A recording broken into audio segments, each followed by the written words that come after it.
Michael Boyle's StrengthCoach.com presents the Strength Coach Podcast, brought to you by Perform Better, the experts in functional training and rehabilitation. PerformBetter.com. All right, hey everybody, welcome to episode 255 of the Strength Coach Podcast, the official podcast of Michael Boyle's StrengthCoach.com, the world's best source for strength and conditioning information. Remember, it's the only place to have full access to Coach Boyle. He's on the forum every single day. All right, we are brought to you by Perform Better, the experts in functional training and rehabilitation. PerformBetter.com. I'm your host, Anthony Renna, and the show notes are located at ContinueFit.com. That's my site, or you can go to StrengthCoachPodcast.com. All right, today on the StrengthCoach.com Coach's Corner, spoke to Coach Boyle about what we can do in the gym for players with athletes with concussions, if we can do anything. Squatting with heel boards. Everybody at MBSC squats with heel boards. For the most part, I think Mike said 80-20, but I was kind of surprised at that number even. And he's been playing around with jump squats, and I wanted to know why. For the Results Fitness University Business of Fitness segment, I'm on with Rachel Cosgrove to talk about the best way to approach hiring staff for different roles in the gym instead of having a trainer come in and making them clean and do the books. For the Functional Movement System segment, Eric DeGotti is back on. He's going to talk about the difference between movement and exercise. For the Train Heroic Data-Driven Coaching segment, Adam Doughty talks to Tim Robinson about what do we really think we know. You can check out TrainHeroic.com, start your free 14-day trial. Let them know I sent you. You'll save 10% off your first year of Train Heroic Pro Edition or Elite Edition. Remember, it's a free 14-day trial. Guys, you got to get with this online training. If you're not, you're behind the curve. All right, for the BodyByBoyleOnline.com, hit the gym with the Strength Coach segment. I got on James LaValle. I love this interview. He's the founder and chairman of the board at Metabolic Code. He's a clinical pharmacist and a board-certified nutritionist, author of 19 books, including Your Blood Never Lies, which is how I originally got him. Mike Potenza told me about that book, and Mike started working with him, so Mike set this up. Spoke to James about metabolism, what it is, how it affects biomechanics. We talked about cortisol, sleep, intense exercise, and the effects on the body, what baseline measurements everyone should be doing, the importance of minerals, what we're looking for when we're getting blood work done, and his take on CBD oil right now. All right, lots of things to get to, so let's get on the phone with Coach Boyle. All right, now it's time for the StrengthCoach.com Coach's Corner with Coach Boyle, the world's best source for strength and conditioning information. You can try StrengthCoach.com out for 3 days, just $1. You'll have access to all the articles, videos, and programs, as well as the best forum on the net. It's the only place to have full access to Coach Boyle. He's on every day. Check it out at StrengthCoach.com. Coach, how you doing? I am doing wonderful, Anthony. How are you? I'm doing well. I got a text from Mike Potenza. He I guess after one of the games, he was like 1 a.m. He was driving home listening to the podcast, and he got the Mike Potenza New England weather report. So how he was cracking up. How is it over there in Boston? We're a beautiful day here today. Is it really? Yes. It's cloudy and rainy again here, and this is like living in Seattle or London right now in Massachusetts. So, Potenza, you're not missing a thing, kid. There you go. Go Sharks. Yes. Let's do this. 10 versus Kevin Neal in the final. That's what I'm rooting for. I know. That's what I had in my hockey. I did have that in my NHL pool. My thing I put up. Yeah, I put the Sharks against the Bruins. I'll admit, there was the friend bias was in there a little bit, but I felt like it was the Sharks' year coming in, and I do have them winning. I can't have Kevin Neal beat Potenza. It was his assistant. Come on. No. Well, I got my man Ken Whittier there too. I got a lot of eggs in that Boston basket. But to be truthful, I would like to see Joe Thornton retire with at least one Stanley Cup. I think that would be pretty fitting. So I think it'll be a great series in any case if it does end up being that way. Although I think the Bruins are definitely getting there, but San Jose's got a little work to do. They do. And this kid, Joe Pavelski, I mean, I would love to see him get a ring as well. He's just an amazing guy, and like the stuff that he's been through with this playoffs has been brutal. So I can't believe he came back and played. He is a great guy. I'll tell you something. He is the nicest. When we were out there years ago when Michaela was 14, So 5 years ago, the Nationals were in San Jose, and Potenza set it up so that Mark could take a tour of the locker room and meet all the guys. And Mark still remembers because we were walking out of the rink, up the ramp, leaving, and Joe Pavelski pulled over and asked us if we wanted to ride anywhere because we were walking. And Mark was literally like, Joe Pavelski offered us a ride. I was like, yeah, Mark, but our car was like 100 yards away. We couldn't actually ask him to drive us 100 yards to his car just so that we could get in his car. But that's like, he's just a great guy. He's just that type of guy. He sees you leaving and walking and, hey, you need to ride someplace. And that's hockey. That's the hockey world. Yeah, absolutely. Mike, you know what? I wasn't even going to think about talking this, but I know on bodybyboneonline.com, the last staff meeting that we posted, you were talking about concussions. And I actually am in the middle of listening to another great book, and that is Ken Dryden's Game Changer, the story about Steve Montador, who at 35 had CTE, and he ended up dying and at such a young age, and it's still this whole concussion thing. So highly recommend Ken Dryden's Game Change. Amazing book. I listened to the game recently. Can't believe I was way late to the game on that. But Game Change is about the story, the Steve Montador story, and then also about kind of the future of hockey and really a lot of sports, I would say, as well. So what were you talking about in your staff meeting about concussions that we would, as strength coaches, should know? I think, if I remember, this is the bad part. We have way too many conversations, but I think we were actually talking about Olympic lifting and cleans as concussion prevention, and the fact that I think being able to absorb force really makes a big difference. And then we get into some people talking about, do we do direct neck work? Do we not? Initially, Sean Skane, if you remember, I think posted it, maybe even on StrengthCoach, just talking about they were starting to do neck isometric work. And I guess we're just really talking about this whole idea of, can we do things for concussion prevention? Do we want to be working on deep neck flexors? And then at the same time, looking at things like, you go into, I always think that cleaning is McGill's double pulse idea. In terms of, it's like pulse, boom, move the weight, pulse, boom, catch the weight. And I feel like people who can do that, I think, are less inclined to get hurt in general. And that may also relate to concussions, because that ability to stop a really large amount of weight on your shoulder girdle, I think, is really enhancing that stability. So that's one of the reasons I still like Olympic lifting versus, say, trap bar jump that we've talked about. So I think that was the conversation that you're alluding to, although, as I said, I have my mind is such a sieve at this stage of life that I can never really be sure that it was the conversation I think I was having. I do want to just review really quick that idea that you're talking about with McGill. He was saying that the greats, the best in the world in a lot of sports, whether it's martial arts or golf or anything, have this ability to relax, go from relaxation and tension, right? Not at will, but when the time is right. So it's not about completely tensing all the time. It's more about this idea about being relaxed and tensing at the right times, relaxed, tensing. And that's what that pulsing idea was. And the martial arts idea was there's tension, and then while the kick is being placed or the punch is being placed, there's this relaxation, and then there's that tension right before. So you're right. I think that's one way to prevent them. I mean, listening to this now with this book is there was a lot of bad hits, don't get me wrong. Like, especially, I just got to the part with Mark Savard, who you know from the Bruins. Mark Savard's issue was kind of getting hit and blindsided, but there was also what happens is this idea about hits that are normal, almost. Like a lot of times they were like, the ones that reoccurred were from normal hits. So I guess anything that we can do, to help, obviously would be good. One of the big things, because I've studied this a lot, because Chris Nowinski, that started the Sports Legacy Institute, was one of our football guys. Mm-hmm.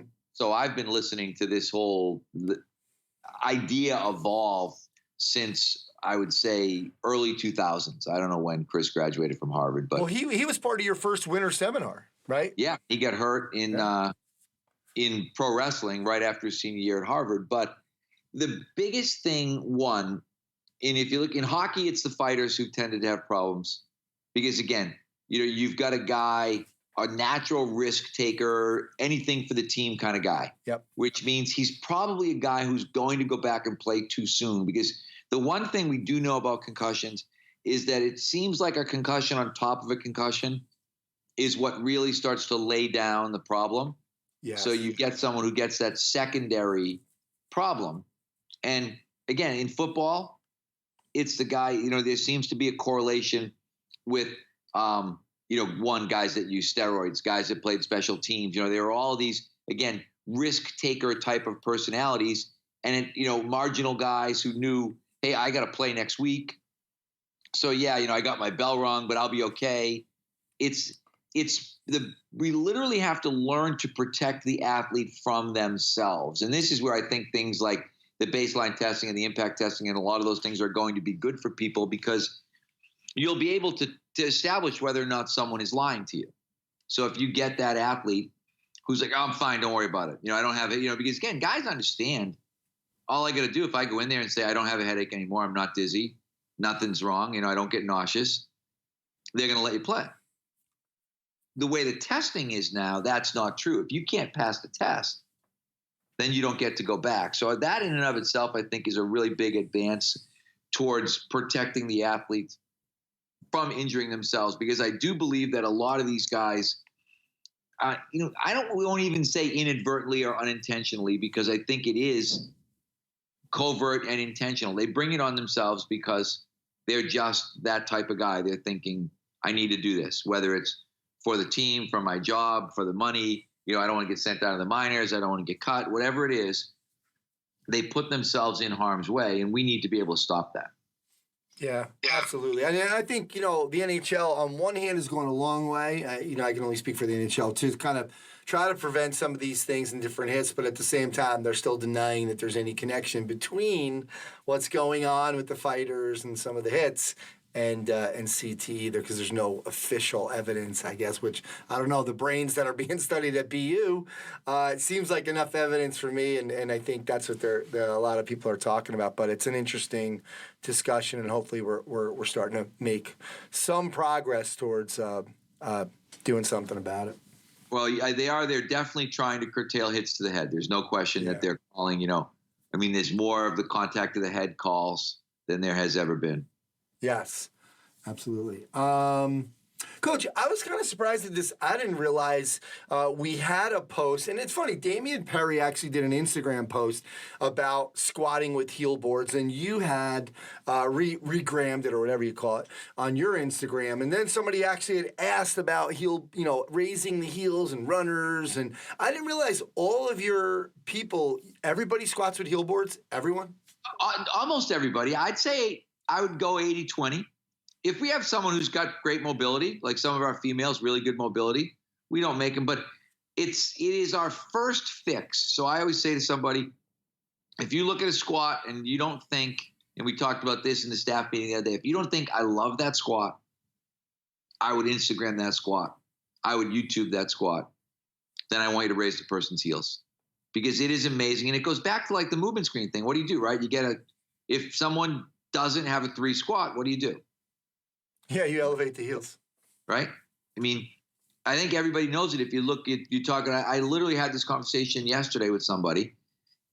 Olympic lifters lift in a heeled shoe because they know that they squat better in a heeled shoe. Power lifters, back when I was a power lifter back in the old days, squatted in work boots because the work boots had a bigger heel.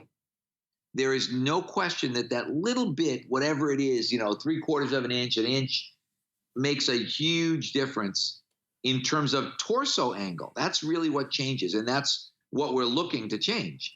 We don't want that forward lean. We don't want the back stress. So heels up is the way to go.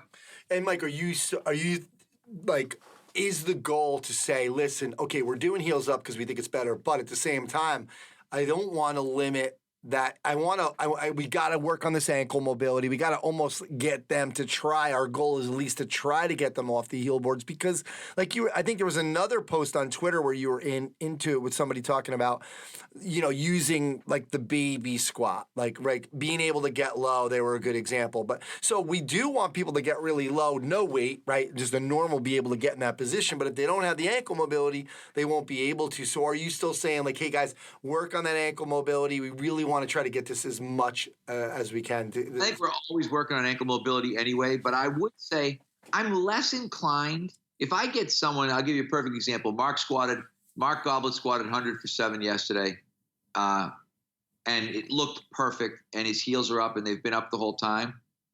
I'm not willing to make him go down in weight to try to force him to get his heels flat on the floor. Do you know what I mean? So I think I'm not that. I think, and this is where we do get into this sort of, perfecting movement patterns thing. I'm not that worried about perfecting the movement pattern. I'm more worried about getting people stronger than I am perfecting the movement pattern, to be perfectly honest. If someone said to me, choose between the two, and I guess I'm choosing to add strength to dysfunction, that might be what I'd say in some ways. But I would look at that dysfunction and say that it is small enough or insignificant enough where I would choose the additional hip and leg strength over the additional ankle mobility if someone made me pick. Is that really strength on dysfunction? Because if you're fixing the dysfunction of technically you've fixed the dysfunction on the heel squat. So I mean on the elevated heel. So I would say, in all honesty, I'd say yes, it is, in the sense that you haven't really fixed it. You've simply allotted for it, or created the right compensatory pattern or whatever it is. But I would look at it, and if someone said to me, why are you squatting? I would not say I'm squatting for mobility. If someone said, why are you squatting? I'm squatting for lower body strength. I'm squatting for lower body size.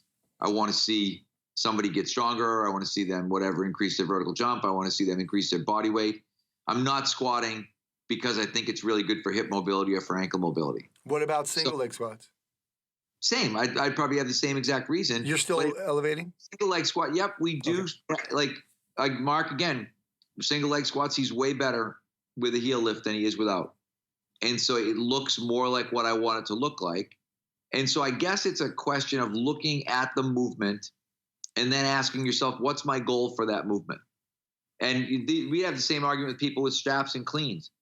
If they don't have enough grip strength to hold on to the bar, and I'm like, but I'm not cleaning for grip strength. I'm cleaning for hip power, leg power, lower body power, whatever. And so as a result, I want them to clean the most weight they can. Everybody will eventually go to straps. But it becomes a question of, and I use the same analogies all the time. It's like, what's the job and what's the tool? And if someone said, we're doing our mobility work in the warm up and you're bringing in heel wedges, you'd be like, you probably don't want to do that.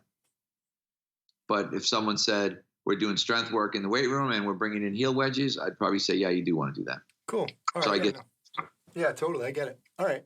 Mike, there was a discussion on the trap bar jumps, and we've obviously talked about this a lot.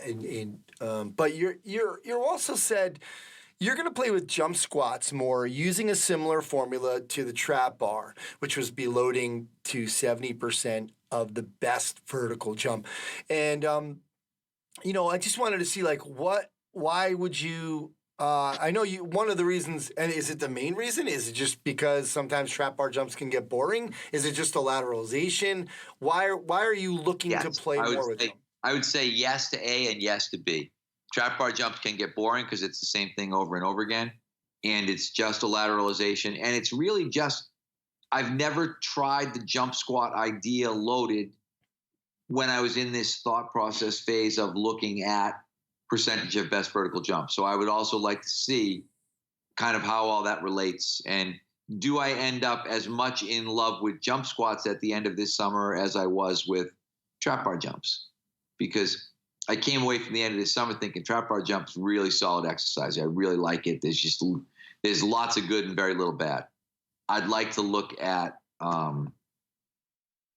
jump squat and say, okay, now looking at it under the lens of 70% of best vertical jump, do I come away with liking that exercise more?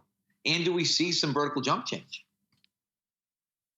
And that's ultimately what we're looking for, right? Yeah, and I think there was another issue kind of when we were kind of talking recently about comparing trap bar to Olympic lifts, and the Olympic lift, at the time you had said, the Olympic lift, we're still worried about that catch, right? We just talked about that with the concussion, this idea about the catch and, being able to absorb that force. Whereas the jump squat might kind of have a better, you might get more force absorption from that than you would the trap bar. Would you say that or no? Yes, probably yes. Which is one of the other reasons that I think I might like it more. Like I think eventually, and the reason I don't love the trap bar jump heavier is because you do get that sort of uncontrolled pull down in the glenohumeral joint. I think with the jump squat, you may be able to kind of clamp that bar down, because years ago we did them. We had guys that did them at 135 and actually looked pretty athletic, but we weren't in the same kind of measurement situation that we're in right now. So yes. Mike, what about just one last thing, just with all of these things in terms of there's been some discussion about hey, Mike, with the, goblet squat, when, once the grip becomes the limiting factor, that's when you're moving on. What about weight vests? As far, because I know you've done that in the past. Obviously, we've seen even with Ben Bruno having like chains and whatever. We're not going to have all that stuff. But even with the weight vest, seems like a really good idea. The weight vest can get up to 80 pounds. Putting that weight vest on somebody. What are your thoughts on that as another? The weight vest plus the. It's funny. When the kids probably 6 months ago were struggling a little bit with weight, we did that. We went to weight vests. So I think that's clearly an alternative in terms of maybe getting us to at least to 120 with the regular vests. And then it's like, okay, where do we go from there? I'm not sure. I don't know. I had the heavy vest out the other day. One of the guys had it, but the really heavy vests, they're so hard to get on. Yeah. It's like a 2-man project in terms of it's like literally, like being in a night movie where you're putting a coat of armor on somebody and you've got 2 people have to lift it up over their head. Yeah, that's going to be a little crazy, but all right, good stuff, Coach. Well, thank you for doing this as always, and we'll talk to you next time. Thank you. All right, right now, Perform Better, they got the Spend More, Save More sale going on. 10% off $50 or more, 15% off $100 or more, and 20% off $150 or more. Make sure to check out all the new products from their brand, First Place. They have a speed pad, they have a new rower, they have a ski trainer, they have a really cool rack called the Extreme Spectrum Rack. Lots of new products from Perform Better on their First Place brand. Check them out. Also, summit season here, Orlando is coming up in June. Make sure you check them out. I'll be speaking in Providence. I'm pretty excited about that. Check out performbetter.com for all their products and info on their educational seminars. Welcome to the Functional Movement segment. This is Eric DeGatti. Today, what we're going to talk about is a concept of comparing movement versus exercise. In teaching functional movement, a lot of times people come in and they want to learn a bunch of different exercises that we can then categorize or label as functional. But what we first want to do is start to realize that there's sometimes a difference between movement and exercise, meaning that all exercise is not necessarily movement, and all movement is not necessarily exercise. So that starts right off when we do the FMS, even with some of the misconceptions with some of the naming of our tests. We have a test called a deep squat. We have a test called an inline lunge, and another one called a trunk stability push-up. And what do those 3 have in common? They're also the names of exercises. So people will look at those tests and criticize them and say, well, that's not how you're supposed to do that exercise. You may be right. That's not how we would coach that exercise, but we're not coaching the exercise where we're doing a movement screen. We're looking at your movement competency and a movement pattern. So one of the big differences between movement and exercise is that exercise looks at parts often, whereas movement looks at patterns. Now, we look at parts. Where does that come from? Well, a lot of exercise history, especially recent history, meaning since the recent rage of exercise and people joining gyms since going back to the 70s, a lot of that is based in bodybuilding, meaning what exercises work what parts. I can't tell you how many times a client will ask me, well, what does this work, expecting me to point to a specific part rather than a whole pattern. So one of the big differentiating factors is that there's a pattern type of approach with movement versus a part type of approach.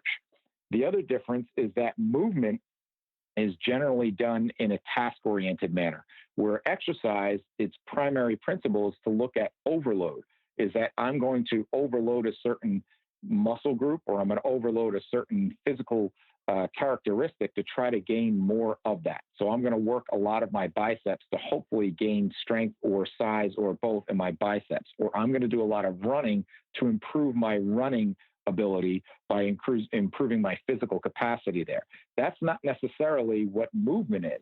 When we look at the history of movement and why we move, you ran because you needed to get somewhere quickly or get away from something. You didn't just run for the sake of running. And so now we even have it as a tagline joke of I pick things up and put things down. Well, when would you actually do that in real life and waste that movement and energy if you didn't need to? So that's one of the big differentiating factors, is they're a task-oriented with that. The other difference is that when you look at movement, you're constantly learning, and there's a great awareness that's happening, whereas with exercise, there's a built-in redundancy when you're looking at repetitive repeats of the same activity.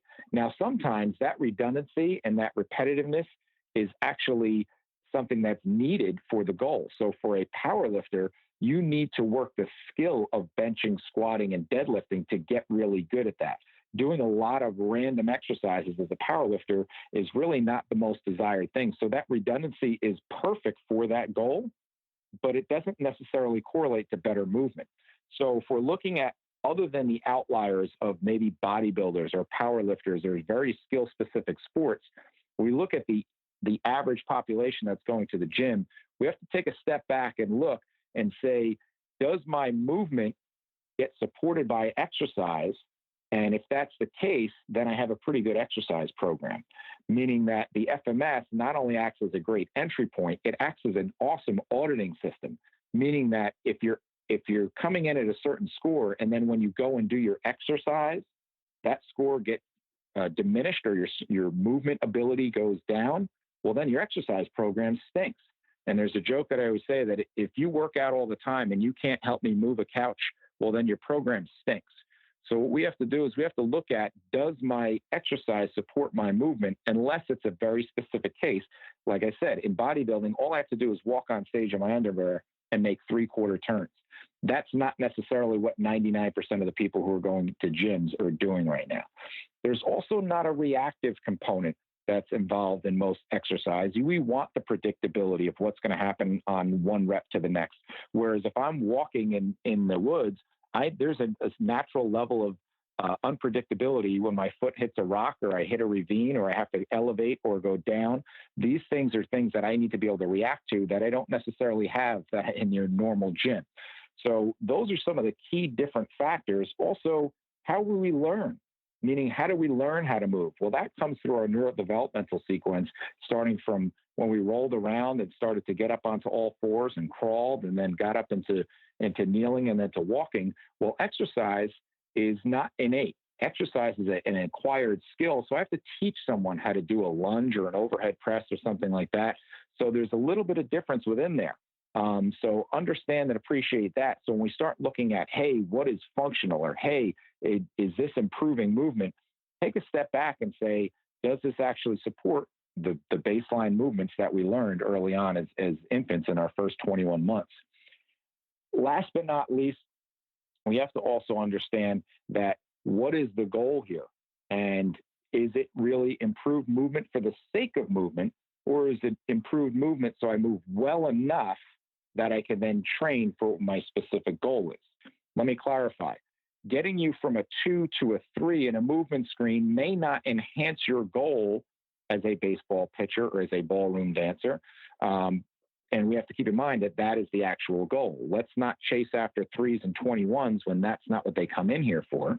But then on the flip side, understand and appreciate that if you come in as a 2 and then our training to become whatever it is that you want to become makes you into a 1 or a 0, well, then that's a problem.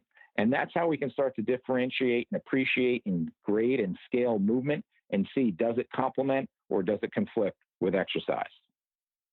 That's it for today. Once again, I'm Eric DeGatti, representing Functional Movement Systems. For more information, check out functionalmovement.com.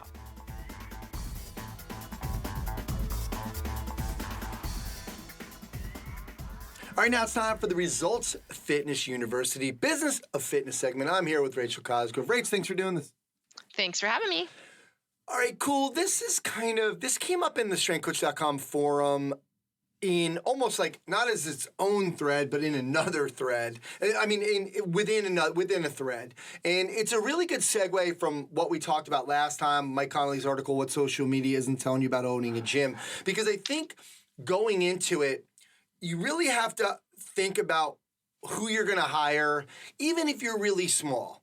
And whether that's, an assistant or, your plan for other trainers. Because like you said, eventually you have to get out of that role as just a trainer. The most you're going to recommend is those 20 hours. So, a lot of people try to use trainers in other roles. And a big problem is they say, we're hiring a trainer. And then 3 months later, like, oh, we're going to have you do social media, or, oh, by the way, you're cleaning on Saturdays. And they were like, wait, that wasn't what you said in the ad. And I think it's a huge mistake, even if you communicate that in the beginning, because they're a trainer. We want people that are really good at that job. But it's easy to say hire out.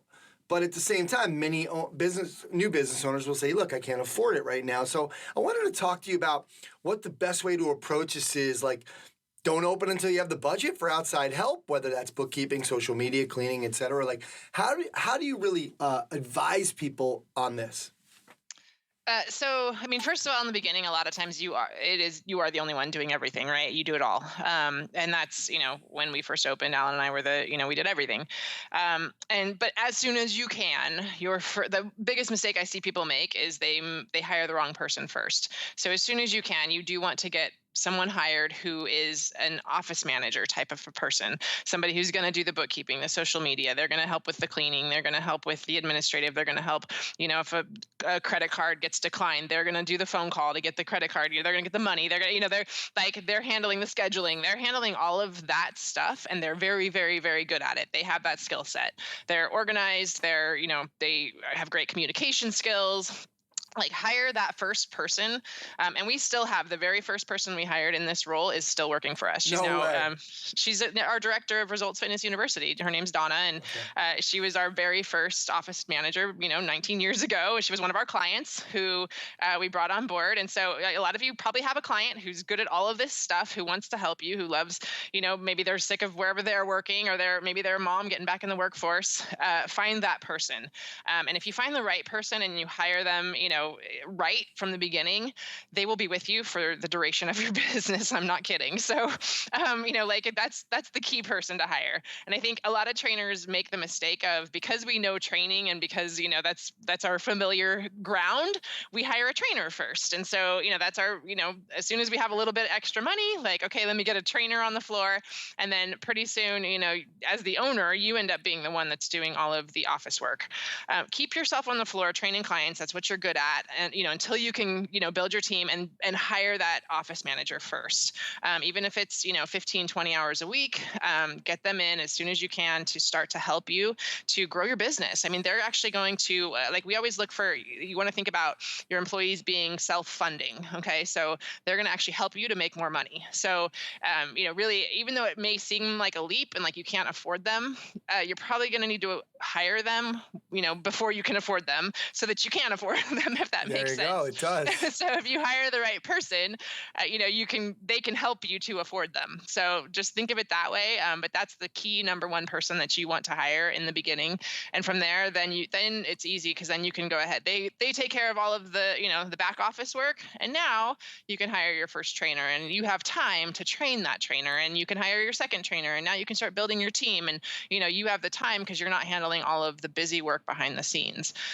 So that's what I would say, number one. The other thing I would say, though, is I do like all of our team members to be aware of each other's jobs. And we do like our trainers to do, some time up at the front desk and understand like what's happening up there, that, it's not easy to make a shake, and that, when the phone's ringing and you got, a lot of multitasking happening up at the front desk of, Results Fitness. And so they understand that when they send a client up to get help, or, that they all understand each other's jobs. And so, we don't necessarily have like, our front desk team training clients, but we all like them to at least get a glimpse into what it's like, in each other's roles, and nothing is below anyone, right? Like, so if the trash needs to be taken out, or if the toilet's clogged, or, and there's like nobody around, like, guess what? Like, we're all a team. We all have to do what we need to get done. So, with that said, yes, I think you're absolutely right. Don't necessarily try to hire someone to wear all the hats, but also don't hire people that would be above, right? Anything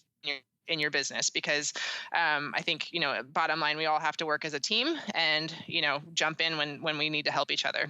Well, I think, you guys do a great job of communicating in general. So what I was really referring to is kind of like putting the ad in, hiring a trainer, and then the trainer comes there and they're waiting to, be a trainer, and they're going to train people. And then you're throwing on, hey, by the way, every Thursday is your cleaning day, or, by the way, you need to do 6 social media posts, each week, because we're going to start doing, we're going to have an Instagram account for the business. I just feel like that is a huge mistake. Even if you didn't hire an office manager, then you're going to have your trainers do that stuff. And yeah, I agree with you. Keep your trainers training. Like, that's what they're good at. Absolutely. All right. Well, Rach, thanks for doing this, and we'll talk to you next time. Thanks for having me. And if everyone wants to check out resultsfitnessuniversity.com to find out about our next upcoming mentorship.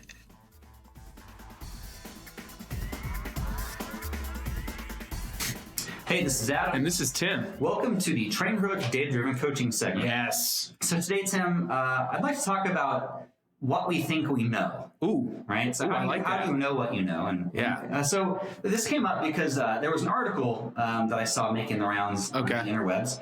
And the title of the article is, just listen for a second, exercise-induced changes in muscle size do not contribute to exercise-induced changes in muscle strength. Ooh, interesting. So going to the point of big ain't strong, strong is strong. Right. So basically they're saying, hey, hypertrophy from training doesn't actually contribute to changes in strength. Sure. Which, I mean, again, like I read that title and I said 2 things. One was nonsense. Of course it does.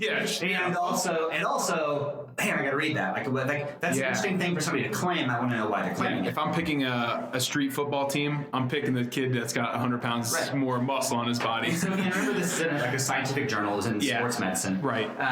And so that it's a scientific argument. So they're correct in saying that actually from a scientific point of view, sure. One, it's really hard to study and break apart the effects of hypertrophy and like neural adaptations. Right. Yeah. In producing increases in strength. Right? Okay. So just because you train and you also gain muscle and you also gain strength, we haven't proven causation there. We've just associated them together. And I think you kept saying like prove, and that's exactly right. And that's the difference between like science and actual practice. But we're taught, I think most of us anyway in the coaching realm, we're taught like if you're starting periodization, we'll get into this a little bit more, but like you're going to start with hypertrophy, right? And then you're going to build muscle, and that's going to make for stronger folks. And now this is just all it's doing now is really like calling that, not really calling it into question, but it makes little thought bubbles pop up in my head, like maybe I wasn't taught incorrectly, but like how else can I look at this to decipher like, is that the right way to go? Hypertrophy, strength, power. You know what I mean? Yeah. If I'm applying it in coaching. Right. And we have to be careful with the word proof, obviously. Yeah. Because what we're actually saying is like, it's really hard to produce good evidence. Yeah. Like to strongly demonstrate, right? Sure. That hypertrophy drives changes in strength. Yeah. Because of partially the time scale you'd have to look at. Yeah. Right. I'm actually not, just off the top of my head, I haven't spent a long time in this, but like, it's a complex question to ask and try to design an experiment to like get at and say like, yes, necessarily. Sure. And so don't forget that changes in hypertrophy are pretty small.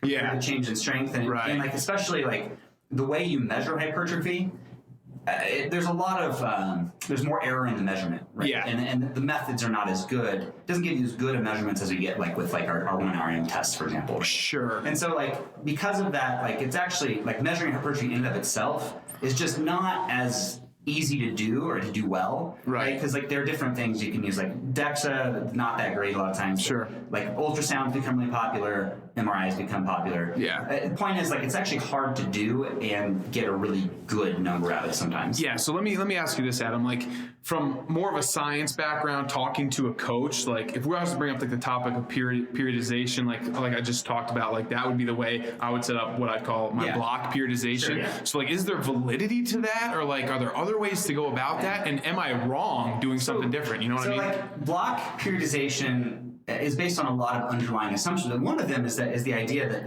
like if I go through a volume phase where I build muscle, then I've, made the next strength phase more productive because now I have this tissue that I can adapt and make stronger. Yeah, absolutely. And again, like if you look at the, what research is out there, which we'll get to limitations of in a second, it's that, this idea that this necessarily sequenced order of like hypertrophy, strength, and peaking or power is not necessarily what it goes. Like it actually isn't as well proven or demonstrated as you might hope. Right. As you might expect. Yeah. And that doesn't mean that it's not practical. It doesn't mean that there's other reasons you wouldn't do that. Totally. For the purposes of improving performance or strength. Yeah. If you look at it compared to, take Mike Zerdos as the daily undulating. Yeah. Right. And so, you look at the differences, the outcomes there, actually it's kind of equivocal. It's kind of pretty similar. Yeah. Now, the big beef that you might have that's like, well, time scale. Like, sure. How long are these studies? Oh, they're like maybe 12 weeks, right? Yeah, none of them go for a year. Right. Like, so what you're talking about is like, you basically have this unknown of what happens over like an athlete's lifetime. Sure. And so if we're talking just short term, we might say, well, maybe these specific ordering things isn't as important as you might think. We actually don't know about the long term. Yeah, we don't know. And the main takeaway here for me and for all my coaching compadres is, don't close yourself off to ideas. Know that science and application don't always correlate directly, and that it's okay to broaden your horizons and look at some different modalities, methods, always things like learn that. New things and question what you think you know. It's a beautiful thing. There we go. Thanks for joining us today. Go to trainheroic.com to start your 14-day free trial. And when you're talking to one of our representatives, be sure to tell them the Strength Coach podcast sent you and get 10% off a year of the Pro or Elite Edition.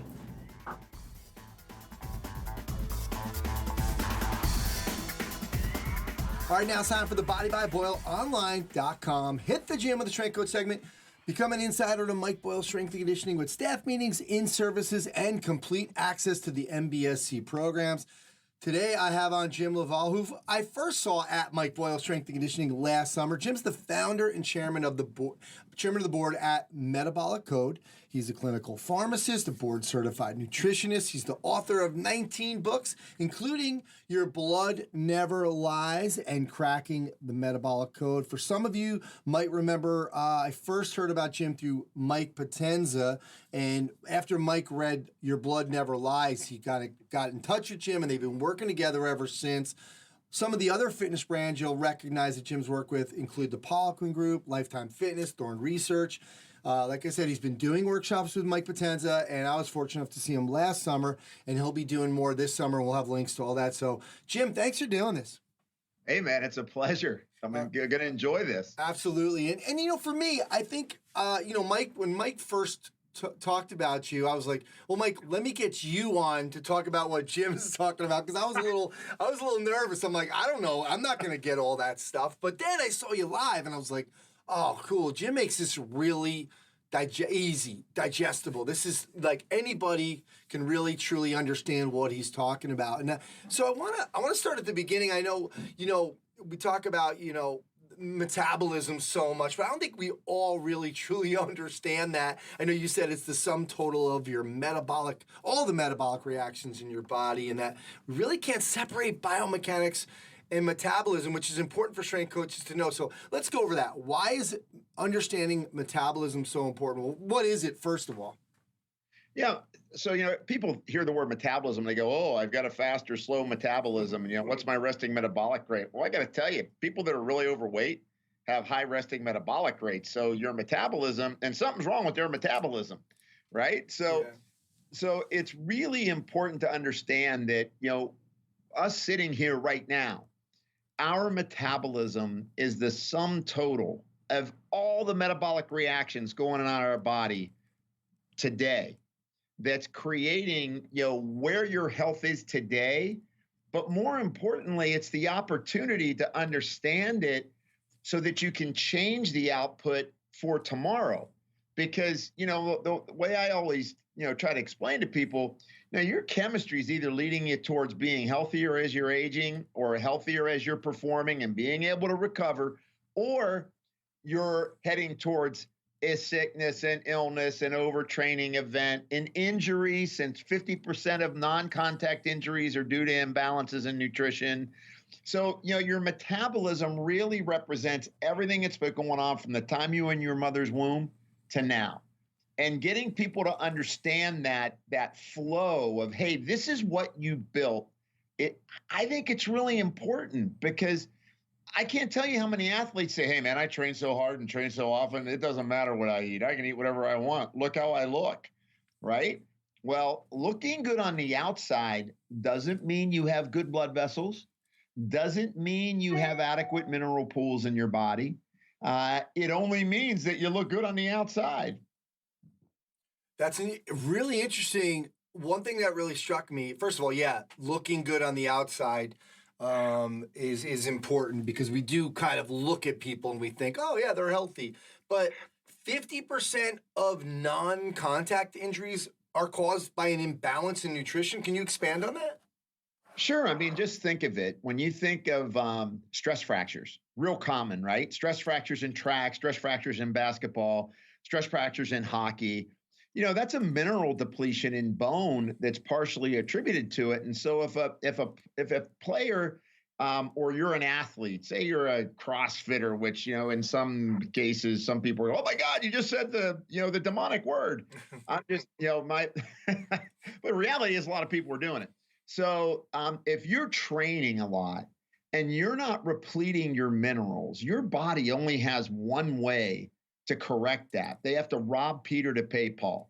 So they start to deplete your bones in order to lead to that. And I have a perfect example. I had an elite runner. I mean, like top 5 miler in high school in the United States came to me about a year ago. She had a scapular stress fracture. Now, how often do you see somebody's bone breaking down in the scapula? Yeah, I haven't heard of that yet, actually. Right. I mean, but when I did her assessment, I looked at the pH of her urine and saliva. She was incredibly acidic. That means when you're acidic, you've got to try to neutralize those acids. You're going to break down those bones. So if you have imbalances in minerals in your body, it can lead to muscle pulls, muscle tears. How many times do you see athletes cramping and have to leave a game? They get a muscle pull, they have to leave a game. They're 3 weeks out with a tendinitis, right? An itis, which is an inflammatory response, many times driven by nutrition and nutritional imbalances. I'm not talking about the high impact injury where somebody's just, they're positionally in the wrong place at the wrong time. However, I would say that the better the integrity of the tissue, the better you can withstand a blow, impact, or an injury like a twist, a turn, or something of that nature. And so, I think when, it's kind of like the emperor that has no clothes. We keep saying to people, hey, if you eat right, everything's going to be fine. Yeah, well, show me somebody who's really eating well. I mean, I rarely find people who are getting in enough vegetables, they're getting in enough, nutrients from their diet. And especially the more you exercise. I mean, for example, athletes that train over an hour a day are known to be low in iron. And that means you're going to be borderline anemic. Borderline anemia leads to, all kinds of problems of taking you off the field or, wherever it is that you're trying to exercise. So, yeah, and it's not just how much you're taking in, it's how well are you absorbing it, right? So there's people that have malabsorption too. So it's not, it's not too far-fetched. And it's interesting. I was sitting in a football stand. I was watching my kid play football, and I was next to a physical therapist, and he was talking to me, and I said, "Oh yeah, man." I said, "What do you think about nutrition imbalances causing injury?" He actually said to me, "Oh well, I mean that's half of all the non-contact injuries." I mean, so it's something that we know and it's talked about, but I don't think we're doing enough about it. I think there's been a lot of strides at the collegiate level to improve game table. So I think that's awesome. And certainly in the pro ranks, there's been incredible strides bringing dietitians on board, improving core nutrition status. So I think we're getting there, but I think we still got a long way to go. Yeah, absolutely. I mean, we always hear like more with nutrition, more about kind of just mostly energy and, and really aesthetics, right? Oh, it's 80% is diet, whatever. You can't out-train a bad diet, et cetera, et cetera. One thing that interests me too, like you're talking about cramps, everybody, and we always have these kind of global fixes, like, well, you have cramps? Oh, it's got to be hydration. But there's much more to it than cramping just from hydration. Well, yeah, exactly. I think that's where we get into biomechanics too, right? I mean, my gosh, I go to a PT who does myofascial work and just totally redoes my body on an every other week basis because, you know what, my biomechanics are a mess from years of, pounding my body with heavy weights, and I'm almost 60 now, and so I really have to watch and take care. And so the biomechanics side of imbalances between muscles, which I am certainly not an expert on it, other than how much I've probably paid in physical therapy and massage work over the years. I've become somewhat of an expert. But I think that cramping, it's about status of the muscle. Right. So is my muscle, do I have a high cortisol level? What is the amount of catabolic functionality going on in that muscle that makes it more prone to damage? And then the obvious, look, we can talk about this. I mean, and honestly, nobody gets enough magnesium. I can tell you right now, people go, oh, yeah, I take magnesium. How many did you take? Oh, I take 1 or 2 pills a day. Guess what? I mean, I always say that's like spitting on a hot frying pan. That is not going to be enough to help your muscles to maintain their ability to contract and to maintain their ability to elongate. And I think that, electrolytes are an issue. That's why I say I never can see a separation. It's always been interesting to me that fitness has stayed in we're all about training and the muscle and the body and the nutritionists are like, oh, we're all about eating. Guess what? People eat and train. They do them both. So you kind of need to understand them both. Yeah, absolutely. I think we're obviously seeing more of that, which is good. And I think we're seeing more, and we're going to talk more about this in a minute, is kind of going deeper even with blood work, et cetera. But I want to kind of stay on this, the basics here, because you opened up the lecture in Boston that I saw, really talking about, you really went into cortisol and about, the effects that intense exercise. So our people, my listeners, they are, the strength coaches for high school and college and the pros, and as well as, really working with everyday people. But talk to us about this idea about more people, obviously more people are doing CrossFit and getting into more intense exercise. And this idea, I was really struck at your lecture about how much you're bringing up cortisol and what it really does to us. Can you go over that? Oh, absolutely. I mean, for me, it's been 35 years of researching this and it's finally being published kind of in the most prestigious medical journals that, first of all, your body makes cortisol as a response to stress. Cortisol is not bad. Cortisol is good. Too much cortisol is bad. Not enough cortisol is bad. And the other piece that's important is that your body's supposed to make a lot of cortisol during the day, and it's supposed to dwindle down to nothing at night and then signal your body to make melatonin, which will then put you into a deep sleep and help you have a restorative sleep so that you can get up the next day. So there's an inverse relationship between cortisol and melatonin. They need each other. And when you start to, and a lot of people don't realize that, getting too many emails, being in tough traffic, relationships, being overcommitted in your day. And I always ask a lot of people, do you feel overcommitted? Do you feel anxious? Do you feel like you get a midday drop in energy? Do you have issues around craving, foods, salty, sweet, starchy foods? I mean, all these are actually signs that there could be an imbalance in cortisol. And why cortisol is so important it's a hormone that really dictates a lot of what's going to go on in your body. And I've always said for years, it's not how hard you train, it's how well you recover that really counts. And cortisol is in the middle of that because cortisol, when you get a higher level of baseline cortisol than you really should have, there's a couple things that happen. First of all, it starts to change how you make sex hormones. And so everybody's talking about the, cortisol to free testosterone ratio these days, right? That's a biggie for, are you overtrained? I mean, Olympic Committee, talks about it. I mean, it's everywhere. So when cortisol goes up, it basically turns down your ability, if you're a man or woman, to make testosterone, but also for women in particular to make estradiol. And even for men, their estradiol can go down, which a lot of times we think, oh, women are estrogen and men are testosterone. Men actually need estradiol to keep their bones strong too. So the first step is cortisol triggers sex hormones to get changed. And of course, when you lower your sex hormones, my sex drive's down, my strength is down, my ability to recovery is down, my mood changes. So that's step one. The next one is that it lowers growth hormone. You literally reduce your natural growth hormone release as you continue to pump up cortisol through training hard. The next piece is that your blood sugars go up. I mean, the function of cortisol is, hey, I see a white tiger. It is coming at me. I had better have as much blood sugar in my bloodstream as possible to be able to fight that white tiger off. Well, the white tiger becomes, the Buick in front of you that slammed their brakes.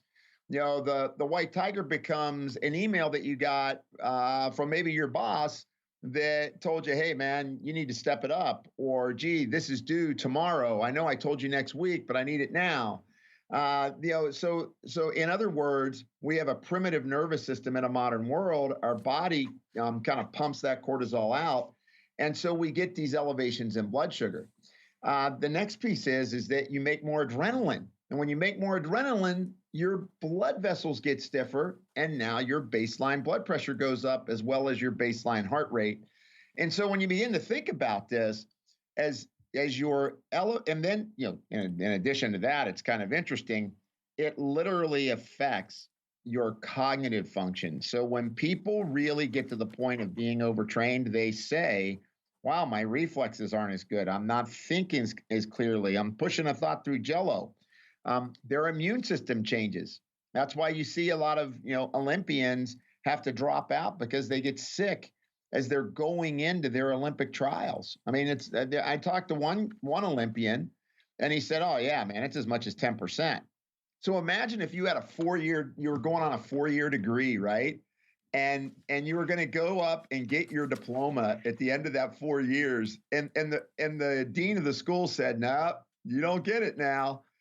That's how I kind of think of when you don't manage your chemistry right and you're peaking and you don't understand the effect of cortisol. So for me, one of the most basic things people can do, and I do want to mention one more thing. People get sleep disturbances. There's a couple things. One is if you're waking up with a dry mouth and you're not really refreshed in the morning and your spouse or partner's telling you that you're snoring, go get checked for apnea. It's really a simple thing that's, it's epidemic and people don't do it. The next one is just realize that if you are having trouble sleeping, and I find this commonly when I talk in groups in the fitness world and in the strength coach world, people don't get 7 to 9 hours of restful sleep. And insomnia, so if you have trouble getting to sleep or staying asleep or both, insomnia is a disorder of hyperarousal of the HPA axis, meaning the hypothalamus pituitary adrenal axis. Your brain gets overstimulated. You crush it with all these excitatory neurochemicals like adrenaline, and then you go down at night and you can't. And that's because your brain is on basically overdrive or high stress response. So in the end, cortisol can affect cognition, immune function, sex hormones, growth hormone for repair, blood sugar, blood pressure, heart rate, and sleep patterns. And it's all been very well documented in the clinical literature. I just want to add that this isn't the world according to Jim. As you know, Anthony, when I do a presentation, I have references on every slide from leading journals that are talking about these things. Yeah, absolutely. And that's why I was like, when I got away from this, I think I texted my wife during this, during your lecture, because, you know, she does work in, you know, she works in finance, there's a lot of stress, and she'll kind of complain, you know, does have a problem sleep. And I'm like, this lecture is for you. We got to get you doing some of this stuff. So yeah, this idea about cortisol, I mean, we always hear all these things, but then when, you know, you were talking about this, I was like, wow, this is really crazy. But you started something, and you did talk about this in the morning. You know, if we do have, you can check this first morning saliva or urine. What are we looking for? How can we check that? Okay, so there's a couple things that you can do that everybody can do. If you're a high school coach, and you want something cheap, something to at least tell you something about your athlete. I mean, there's so many high school athletes. You know, like my kid played at a public school. Some kids didn't have breakfast. Some kids were fighting to get their lunch, right? Mm-hmm. So, I mean, it's important. So one is you can get pH strips, and you can check morning saliva and urine for pH. And pH is like just checking your pool, right? I mean, yeah, everybody knows, hey, if the pH of my pool's right, I'm not growing green in my pool, right? I mean, I don't have bugs growing in the pool. If my pH is between, I'd even allow a 6.8, but really, ideally, it's between 7 and 7.4. You know that you have enough minerals on board. The more acidic you are, so if you wake up and you have a 5.5 pH in your saliva, you know by default that you're too acidic, and that means your rate of rusting. You have more free radicals in your body. Now, why is that important? Free radicals is like the rate of rusting on a piece of metal. Your tissues are more prone towards inflammatory chemistry. And inflammatory chemistry is what leads you towards that itis, right? I've got tendinitis, you know, oh my gosh, my labrum is inflamed. Oh, wait a second, my hamstrings, man, I just can't seem to work out this pull. So getting that pH, if it's acidic, is incredibly important, that's where most people will be, because they simply don't have enough magnesium and potassium on board, and nobody's eating 10 servings of vegetables a day, you know, which is a half cup cooked or a cup raw. It's pretty rare to find somebody that's doing that, and you get your minerals from the most part from eating vegetables. You can certainly drink a green drink. Eating nuts can be somewhat helpful, so nuts and seeds are good. So pH and urine pH, you really want it if 6.5 is good enough. So, and you want to do that first thing in the morning. The other thing that's important is getting people to really get their resting heart rate. And a lot, I always tell people, hey, if you're to the point where you measure your heart rate variability and it's really off, you are way down the path of having your nervous system, out of kilter. You want to catch that way earlier. And some of the best ways to do that, do your blood pressure. If you're over 120 over 80, when you're taking your blood pressure, you're probably a little sympathetic dominant. You're making too much adrenaline. The other thing is what's called, are you a dipper or a flipper? Meaning if your blood pressure, you take it in the morning, at night, you should have less stress hormones in your body and your blood pressure will come down. So you can take a morning blood pressure and a night blood pressure and understand how you're doing. That's really important. And I'll tell you a story. I mean, it just happened this weekend. I'm at this doc's. He has a winery in Napa, so it was really nice. I went up there to visit him, and he's pretty. This guy's been into kind of exercise and anti-aging medicine for a long time. Very, very sharp guy. He went through the fire 18 months ago. Remember when Napa was on fire? Oh, yeah. Well, he barely escaped with his life. He was running down the street at 60-mile-an-hour winds with 50-foot flames, right? He and his wife both. it's 18 months later, and we were talking, and he said, you know what? I'm struggling with my heart rate, man.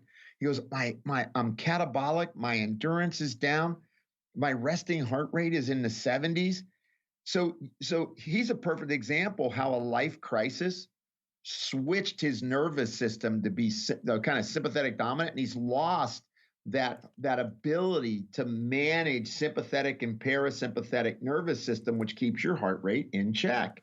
So you can do that through an acute crisis, like this doc did. And look, this guy's, he's a fit guy. I mean, he's spent his whole life studying fitness.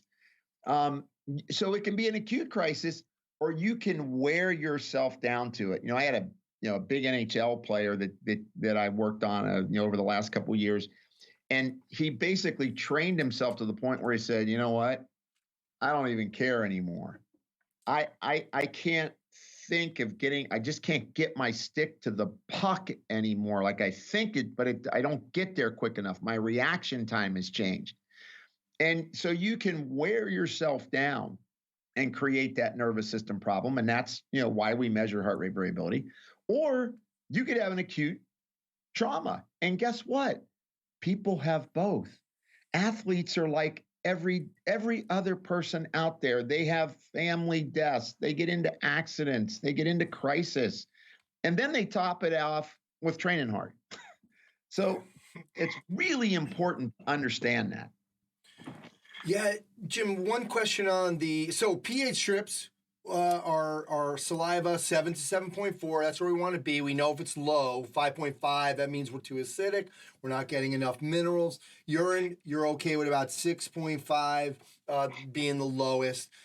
Resting heart rate, are we looking for okay, we want to be in the 50s, or are we more looking from a consistent basis? Is it going up on certain days when we're more stressed? When you're looking at resting heart rate, what do you want people to look at and to notice? I'm good with 50 to 62. I mean, anything 62 and below, you have no cardiovascular risk. If you train hard and you wake up the next day and your resting heart rate bumps up like 10%, you probably need to cut your volume down that day. I mean, that's kind of that's what the recommendations are, right? A 10% increase in your resting heart rate means you need either a rest day or a reduction in volume.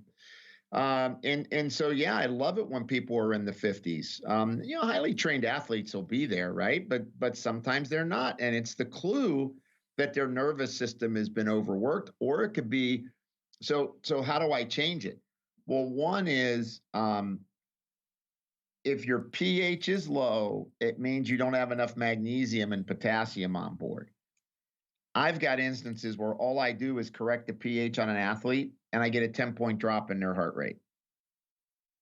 Yeah, you understand that the relationship, right? Yep. Like when pH is low, I don't have enough magnesium, potassium on board. I can't regulate my heart rhythm as well. I mean, it's simple. So mag, potassium are the big drivers for getting the urine pH corrected. And there's a lot of, we could talk a whole day about pH, man. I mean, it's incredible how important it is. And there's even a lot of publications coming out in the medical literature about how important it is now. But the other piece is that, nobody's getting enough phospholipids or choline in their diet these days. And you need choline for your parasympathetic nervous system, meaning that the system that's the brake to your adrenaline, the parasympathetic nervous system, if you don't have enough choline on board, I mean, that system struggles to maintain its function. And so, you can get it from eggs. Nobody's eating organ meats anymore. When's the last time you had chicken livers, right? I mean, maybe you're the one person that I'll talk to this week that loves chicken livers and eats them once a week. But most people aren't eating like liver, chicken liver, that kind of stuff. So it's important to understand that, when people say, "Oh, I get everything from my diet," I always say, "Really? Okay, let's do an evaluation of your diet. What do you how broad is your selection?" It's not about,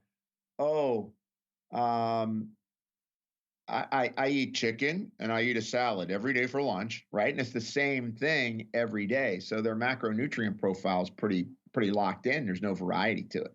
And therefore, you're not going to nourish your body the way you need to balance pH, affect heart rate, and affect your ability to recover from your sympathetic dominance due to exercise. Yeah. And obviously, we can say, hey, you need to get more fruits and vegetables. I mean, that, we know that. But at the same time, how much, do you feel like for and athletes with, some pretty intense exercise, are we supposed to be upping that even more than the normal recommendations? What kind of a recommendation are you giving for some, this idea? Well, I mean, I said there's two phases to this. One is, I try to get people to eat 7 to 9 servings of vegetables and fruit a day. I mean, if the National Cancer Institute has a rule of 13 a day to reduce your cancer risk, and then the government says 7 a day to reduce your risk of all-cause death, and then we're adding on top of it the fact that we're high performers and we're supposed to care about our body more, I don't think there's too good of an excuse to, not get 7 to 9 servings of vegetables and fruit in a day, right? I mean, I just think that it's common sense if we care about our body that way, and we are, multidimensional people, right? I mean, not only are we an athlete, but we want to be worried about heart disease and diabetes and cancer and living longer and surviving our fitness. I mean, I think it's important people get to that. And the other one is I dose people on magnesium by body weight. I mean, I have people, if they're moderately active, try to get 5 to 7.5 milligrams per kilogram body weight. And if they're a high-end athlete, I mean, they're sweating an hour and a half, 2 hours a day. And as you know, I mean, my son's a collegiate athlete. I mean, they're training 3-4 hours a day. They're 10 milligrams per kilogram body weight. And it's not easy to get that in your diet. Food quality is variable. And so I'm a big proponent of dosing some magnesium, dosing some potassium to make sure that you get that alkalinization. Some people like drinking grain drinks, man. There's some great powdered grain drinks. You can throw it into your protein shakes in the morning, or just, drink it however you want. That can really help too. Okay, good. Yeah, because sometimes, I've heard mixed reviews on drinking, your servings as well. Well, I'm once again, I'm just pragmatic. Like I have to sit here and work in the real world with people. And I mean, I've had 35 years of patient care where, hey, they're not hitting their 7 to 9 servings. If I get them to drink some green powder and I can alkalinize them, would I rather that they eat? Sure. What do I like about it? Well, when people are nutritionally compromised in the gut, so if you're on NSAIDs like ibuprofen regularly, and a lot of people that train hard, they do that. They get on that stuff. If you're on acid blocking medications, if you've had a rich history of antibiotic use, corticosteroid use, if you've eaten a diet high in sugar and carbs, you've probably altered your microbiome. You probably have some compromised absorption until you start to work on it. So drinking, drinking protein drinks, there was I eat my protein. I never drink it. The difference is you're relying on your body to break that chicken down all the way down to its dipeptides and single peptides to be able to absorb it. And I like using, different kinds of protein. I'm not just a big fan of whey. Some people are allergic to whey these days. But whatever protein you have that's already broken down, it allows you to absorb it a little bit better because in many cases there could be malabsorption. Shoot, just training hard causes a leaky gut, because once your cortisol starts to perk up, your gut gets a little leaky. I mean, it's, once again, studied over and over again. It's even if, it's interesting, I just saw this study. You get a concussion, within 10 minutes, your gut membrane changes and you become leakier in your gut at the same time that you got that concussion. So it has global impact on you when your gut gets leaky. Wow. Okay, so you're giving us some really simple solutions. I love it. The pH strips, resting heart rate, blood pressure. Oh, let's go over the blood pressure really quick. I know you feel like strength coaches should be doing blood pressure, but it's not something that I know people are going to be like, I'm not going to, I have 25 guys, I have 40 guys. I'm not, I can't do everybody's blood pressure, but what is a simple solution in terms of doing blood pressure? How many times? Like once a week? Would you like to see them do it? Sure. Give us your recommendations. Well, I mean, first of all, hey, if you can't do it, just tell the team, the guy, look, here's the blood pressure cuff. It's an automated one. You don't, get an automated one with a cuff that's big enough to fit the arms of the guy or girl, and have them self-report. It's better than nothing. If you don't want to do it yourself, then you just got 3 or 4 blood pressure cuffs, which are cheap as dirt. I mean, they're about $25, right? I mean, it's not expensive to get a blood pressure machine. And they may have a little bit of inaccuracy to them, but they're not that far off. I would say if you're in season and you're training hard, I'd check it once a week, man. Have a morning and night blood pressure. Why not? I mean, it's one of the most fundamental things. The last time I checked, even if you're not a strength coach, if you go to the American College of Sports Medicine and become a fitness trainer, maybe that's the first step before going into being a strength coach. One of the baseline things that they teach is you need a baseline blood pressure to make sure somebody isn't going to stroke out when you train them. There's people that are hypertensive. I mean, highly hypertensive that have no signs of it. They're not telling you they got headaches. They're not beet red, but their blood pressures are really high. And I just think if you're going to push people hard, find out some of these basic biometrics that allow you to go, oh, okay, I get it. We're going to need to get this guy to do some deep breathing techniques a couple times a day. Maybe you need some minerals. Is this the guy that's cramping too? Holy cow, this is the guy that's cramping and his blood pressure's creeping up. We really need to get on that magnesium and potassium on him.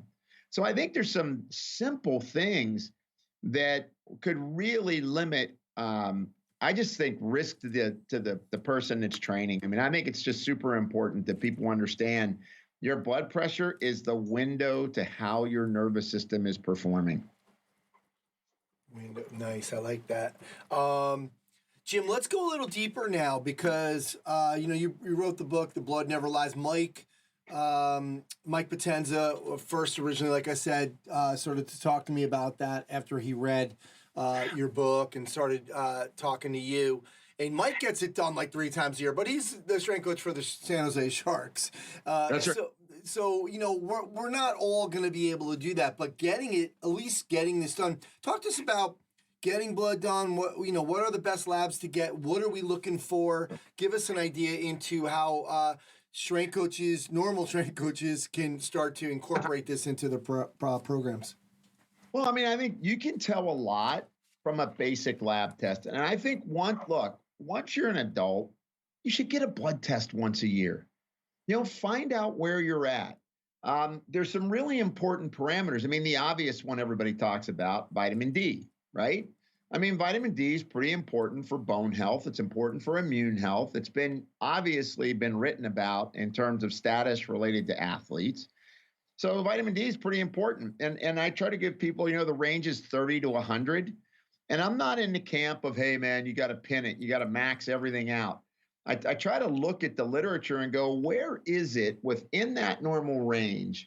Where is it ideal? Because, normal just means you don't have a disease. That's the first thing I think I try to get across in Your Blood Never Lies. There is, I have a disease lab value. Like once you're diabetic, right? I have 125 blood sugar. Put a label on you. You're diabetic now. But before you're diabetic, if you have a 95 blood sugar in the morning, you have a 60% risk of being diabetic in the next decade. And that 95 is within normal range. So there's a lot of lab values that can tell you, hey, man, am I going in the right direction or not? So I do want to, I want to emphasize that. The next thing is what I find a lot, like I just did I work with an NBA team. 2 of the players were anemic.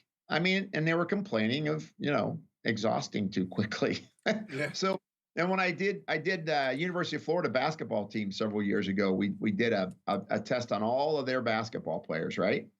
And you think young, 18 to 21, 22-year-olds, man, they're not going to have anything wrong with them, man. Come on, right?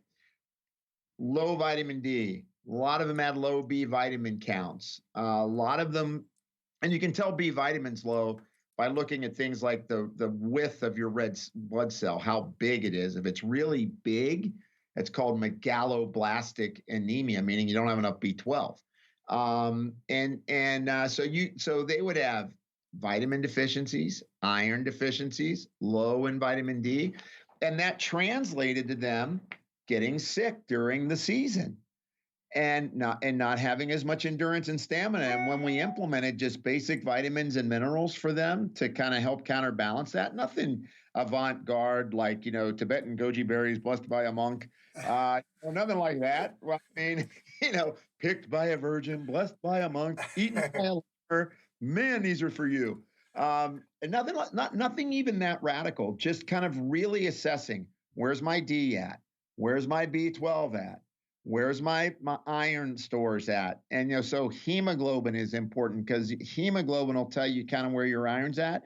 And you can do an iron study too, if you wanted to be more advanced. Blood sugar is incredibly important. Understanding where your blood sugar's at, because remember, the more efficient you are at regulating your blood sugar, the better you store glycogen on your muscle and the better reserve you're going to have metabolically to exercise. So I tend to, and I like to look at red blood cell magnesium because I can tell the intracellular magnesium pool that a person has. If I measure red blood cell magnesium versus serum magnesium. So serum magnesium, I mean, if that's, the range is like 1.6 to 2.2 in most labs. If that drops below 2, you're melting down bone and melting down tissue to get that mag pool back up, because you got to remember your blood is sacred. Like the pH of your blood cannot change. Your body's going to do everything it can to keep your blood in the range that it's in so that it can deliver everything it's supposed to deliver, pumping out through your body 24/7. And so it'll sacrifice, once again, other areas of the body in order to make it whole. So one of the other big ones is, monocyte, like looking at white blood cell counts, looking at monocytes and eosinophils, which are subsets of the white blood cell count, because I can tell if the person is in a chronic inflammatory defense by looking at those numbers. So I think if I had to say, hey, what are some really core line, basic, important things people should do? I mean, look, it's obvious. Look at your lipids, make sure that your cholesterol is not too high. I mean, I don't want to, be remiss in mentioning the basic, lipid. But it's important. It's important that you look at your red blood cell mag, you look at your iron status, you look at the size of that red blood cell to find out whether or not you're deficient in B12 and folic acid or not. Those are incredibly important. Looking at your white blood cells to make sure, hey, am I able to fight off bugs this year? How am I doing that way? And then there can be markers of inflammation in your body, right? So you could look at something like C-reactive protein, but I mean, I can tell you that some people that doesn't go up at all. I mean, it's I don't consider that the marker. I think it's a marker. Elevations in a compound called homocysteine, which tells you that your B vitamins are low. Pretty important. Looking at total proteins. Hey, am I catabolic? Is my protein load low? Is my albumin load low? I mean, I think you can get a lot out of a basic lab test that anyone can get during their yearly physical. And you can really provide insight into it. I mean, that's why I developed, when I developed the Metabolic Code platform, I developed it to kind of look at trend analysis of, looking at networks. Like, for example, your adrenal glands, thyroid, hormones, which is low thyroid is common with athletes, right? They train really hard, and when your cortisol goes up, it turns off your thyroid. And then blood sugar. They're interrelated. As my cortisol goes up, my blood sugar goes up. As my cortisol goes up, my thyroid goes down. So if I'm really pumping that in the wrong direction, I gain weight and I feel fatigued. If I've got it going in the right direction, I feel energetic. I've got great glycogen pools and I'm burning fat. So what I try to get when I'm talking to people is I try to get them to understand that your body works in these networks in order to provide balance in your chemistry. And so, it's key to understand that, things typically don't happen in an isolated way. There's a chain of events that occur. And realizing that, hey, I'm under stress for a long period of time. By the time I start to have neurovascular input, meaning my heart rate variability changes, my blood pressure changes, I've probably been under stress for quite a while and haven't identified it. Interesting. Now, one thing that confuses me with this part of it is, maybe it's just my bad memory. So, like if I don't want to go to the doctor and be like, hey doc, like, is my profile going to come out with all these things? Or if I go to Metabolic Code and I get my blood and I, get my blood work through your company, are these things already included? Are these things that are going to say, because I'm not going to be like, hey man, doc, what are my monocytes? I'm not going to remember that. Am I like, so what, how do we, talk to somebody about this, or how do we get this profile? Yeah. So, I mean, from the Metabolic Code side, we're working to make it more available to teams now. And individuals, kind of like in a direct-to-consumer model, we're just kind of mapping out the legality of all that stuff right now. So right now you can get it through docs. Mm-hmm. But the other way to do, a really quick way to do it, get my book, Your Blood Never Lies. It tells you what labs you should order. And it explains, what each of those labs are. So you can look them up and you can dig in. And I think it's an easy way to really start to learn about yourself. And it's in the labs that I recommend in that, any doctor would not find a problem. It's not like I'm asking people to get like an organic acid urine or a SpectraCell white blood cell migration, trace mineral analysis, right? These are labs that docs are familiar with. It's the reason that I wrote that book, is that, you should really understand your blood. It's yours, by the way, right? Your blood. It's really important. And nobody's going to care about it more than you do. I mean, so, you don't have to be, I mean, I hope that when I'm, writing books like Your Blood Never Lies, I write it so that, the average person can go, wow, I get it. I get it now. You can obviously go to the Metabolic Code website. People can read up on that. I think, from what I understand, I'm all over YouTube. I don't know how, but I am because okay. I don't post anything, but it gets up there somehow. And there's a lot of information that's there related to triads and metabolic processing and networks. But I think the first step is do your blood pressure. Measure your heart rate.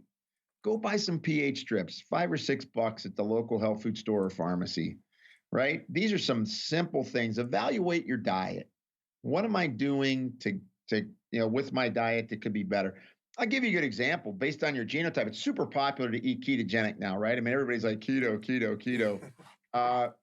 And I mean, look, I find people come to me. I have people that end up with pancreatitis. I have people that end up with colitis. I have people that get gallstones. There's people that if they eat a high saturated fat diet, they're going to plaque their arteries because of their genotype. And so this thought that, oh, I look better because I ate keto, doesn't mean your arteries are doing better. I regularly will find people with high triglycerides, higher cholesterol, higher inflammatory markers in their body. So you can't just go on, I look better, therefore it's good. Naturally, people will, go from being highly insulin resistant from, eating way too much starch to eating a low starch diet. And they go, wow, I feel better. I mean, I can do that to anybody, right? But it's understanding your chemistry. That's where the key is. Absolutely. Jim, let's finish up really quick, because you mentioned a lot about sleep. And then I know in the lecture, I wanted to talk to you about breathing, but it almost sounds like, evaluating your sleep is going to give you, we should evaluate that too, because it seems like if we're not getting with our diet, if we're not getting this, what we're supposed to be getting, if we're not getting the minerals that we're supposed to be getting, we can talk all we want about getting, the 7 to 9, but it's not going to work if we're not doing those things. Yeah, exactly. So, I mean, sleep is so important. I think that you can evaluate your sleep. There's interesting take-home sleep studies you can do now with a pulse ox. You can put it on your finger. You've got this little device. It's reading you all through the night. You take it into the doc. They download the information and they look at how many apnea episodes and how low your oxygen saturation goes, right? So that you can be that technical if you want, if you suspect it. And I would encourage that if you suspect apnea, that you get that done. And I can tell you right now, there's some people that, I just take them off of dairy and take them off of gluten and their breathing problems go away. So, I mean, there's that issue as well. Your sinuses are inflamed. And then you could use an app, right? So you could have if you got an Oura Ring or you got a Whoop or you're using an Apple Watch, you can look at your sleep episode and see how you're doing. So I think that's really, interesting. And you should look at that. I mean, one of the things I tell people all the time, most people try to help their sleep by taking something at night. And if you are overcommitted during the course of the day, I really encourage people to do something like, look, you can do like box breathing 2 or 3 times a day to reset your nervous system, right? That four in, hold, 4 out, hold. Do box breathing for 2 or 3 minutes, a couple times a day. Give your nervous system a break. I'll have people take things like theanine, which is an extract from green tea that really helps calm people down. Just take it so you feel less overcommitted. You don't feel like you're biting your colleagues' heads off or your family's heads off at the end of the day, right? And then I'm a big believer in people using melatonin. I mean, I think that people go, oh, you're going to get addicted. Not really. If you're living a very stressful life, you're either making melatonin or you're not. So, okay. Yeah, I mean, take it. I mean, let me pick. I'm going to have a bad night's sleep because I'm afraid of being addicted to melatonin, which there's no clinical evidence of addiction to melatonin. It's just an urban myth. Or I'm going to take melatonin and I'm going to sleep deep and feel rested. Let me see. Pick door A or door B. Yeah. So I'm a big fan. And look, a lot of hockey players, baseball players, basketball players, they're playing late at night. Trying to get them to go to sleep just by saying, "Hey, I know you just hit the game-winning shot." Kawhi, right? The big shot he made last night. Yeah. Settle down and go to sleep now. They're working out at night with a high cortisol demand. We have to help them manage bringing their nervous systems back down to normal. So, kind of the new trend right now, more and more people are, in leagues are allowing things like CBD. I like CBD from hemp. I'm a little concerned about CBD THC in some cases. I think there's some, evidence and concern a little bit there. But I'm a big fan and have been for years, just saying, look, take some melatonin at night, take some magnesium at night, and start to settle your nervous system down because you're really not supposed to be playing at a high level. Your body's nervous system is wired to perform in the morning and rest at night. You're not going to do that. It's your profession. You're a collegiate athlete. You're a high school athlete. Your games are in the night. Hey, how do I help get your nervous system back down to normal? Excellent. It's funny because that was my next question. I know that I said that was my last, but my next question, it came up. I was thinking, you know what? I got to get your thoughts on CBD oil, and because it seems to be all the rage now, and people have seemed to have had a lot of success with it. And I wanted to see, like you said, there doesn't seem to be enough research right now on it, though. Yeah, I mean, I think there's some research coming out with CBD that would give you at least pause for concern that it raises it alters what's called the cytochrome P450 system, which is how your body metabolizes drugs. So it might alter some medications that people are on. In terms of the THC side, the big issue I have is that there is a real issue. I mean, it was reported in Colorado when it got legalized. There's marijuana-induced psychosis. So I mean, I'm not, I actually think that hemp is very interesting. I think there's issues around quality too. I mean, there's issues about, only 2 out of 10 products that were tested here out in California and Los Angeles off the shelf even had CBD in it, and some of it had dangerous chemicals in it. So, I mean, I think we're a way away from that, but teams are certainly allowing it now. So it's interesting. Absolutely. Well, Jim, taking enough of your time. This has been great. I'll remind everybody, we'll have links, but your blood never lies. I got to get that and really kind of go a little bit deeper on this. And you've given us some great strategies just to really that are very cheap. Everybody can do. And it's really important stuff. So thanks so much for coming on. Oh, Anthony, thank you, man. I'd do this anytime, man. This is a blast. All right, that's going to do it for episode 255 of the Strength Coach Podcast. Remember, you can try StrengthCoach.com out for 3 days.